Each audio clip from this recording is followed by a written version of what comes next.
Baik teman-teman, saya Yahyadi Kusuma dengan nomor NIM 2009173. Di sini saya akan mencoba untuk menjelaskan bagaimana prinsip dan langkah kerja dari mesin auto engine 4 tak. Di mana di sini kita akan menggunakan media pembelajaran berbasis Android dengan nama 4-Stroke Auto Engine Educational VR 3D. Di mana diharapkan dengan menggunakan media pembelajaran ini, kita dapat dengan lebih jelas menangkap bagaimana sistem dan langkah kerja dari mesin auto engine 4 tak. Karena di sini mesinnya dapat dirotasikan secara 360 derajat karena menggunakan sistem VR 3D. Jadi langsung saja kita masuk ke dalam aplikasinya. Untuk pertama-tama kita dapat langsung mengunduh aplikasi 4-Stroke Auto Engine di Play Store. Dimana itu langsung dapat kita buka dan dihadapkan dengan tampilan awal dengan kondisi mobil dengan kondisi rangka yang transparan, dan di sini kita dapat langsung melihat kondisi mesin dan sedikit bagian rangkanya. Untuk selanjutnya langsung kepada poin intinya, yaitu kita akan melihat bagian mesin. Jadi di dalam bagian mesin ini kita diberikan mesin inline 4 silinder. Nah, di sini kita dapat melihat dari berbagai sisi bagaimana kondisi dari luar mesin inline 4 silinder.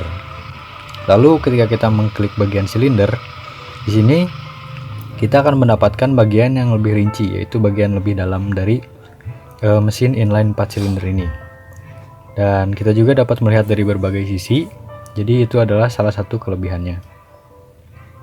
Nah, di sini adalah siklus kerjanya dari inline 4 silinder.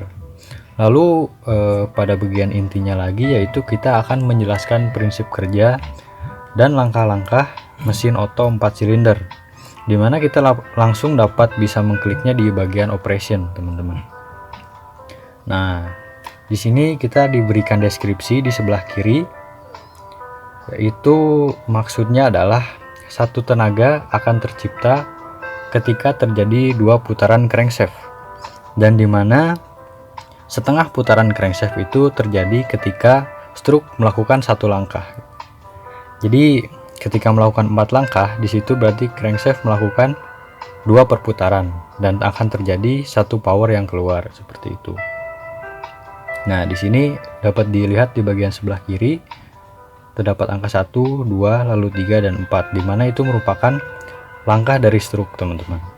Nah, untuk lebih detailnya kita langsung dapat melihat dari langkah yang pertama. Nah, di sini langkah pertama dituliskan sebagai stroke 1 dan dalam kurung intake, yang berarti itu adalah masukan.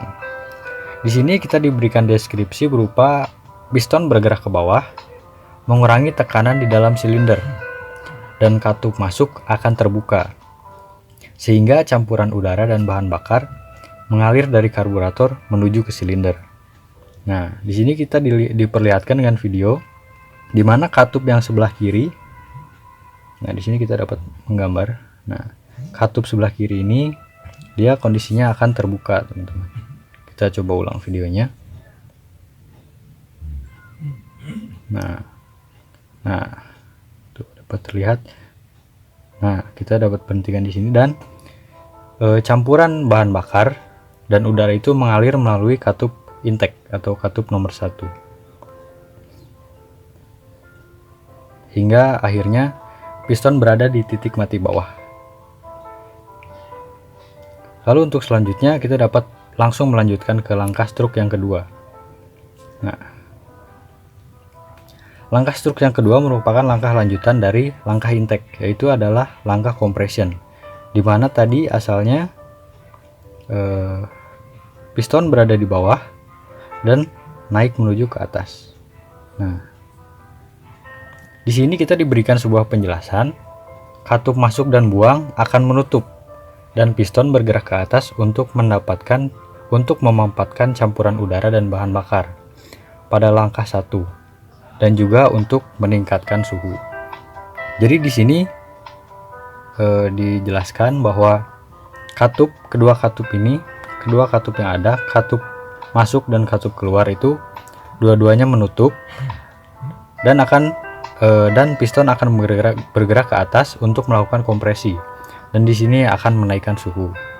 Lalu selanjutnya dilanjutkan dengan langkah yang ketiga.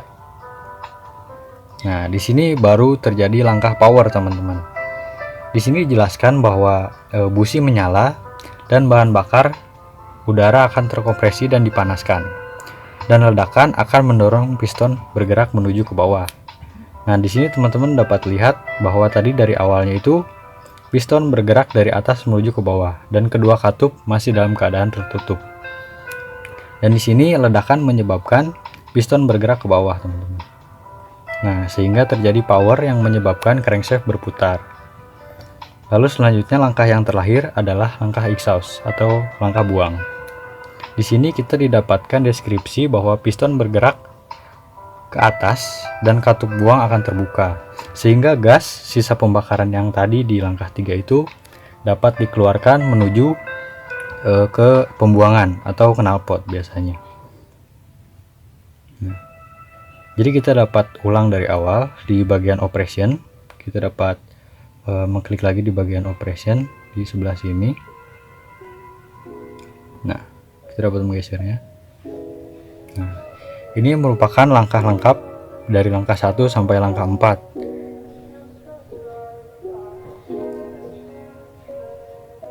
Langkah 1 langkah isap, langkah 2 kompresi, langkah 3 power, dan langkah 4 langkah buang, sehingga menghasilkan 2 putaran crankshaft dan 1 power.